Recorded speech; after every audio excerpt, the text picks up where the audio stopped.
mainit. Tapos may puto. Bigay ng pamangkin ko itong puto. Ayun, sarap.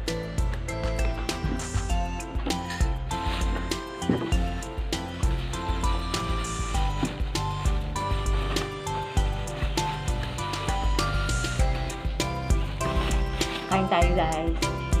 Good morning. Bago tayo maglinis, almusal muna, lagyan natin laman muna ang ating tiyan. Kain ka?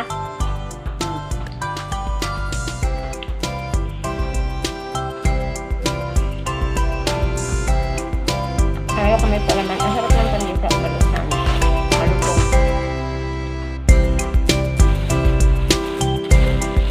Dalawang piso. Isang ganun mo lang.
Katawan niya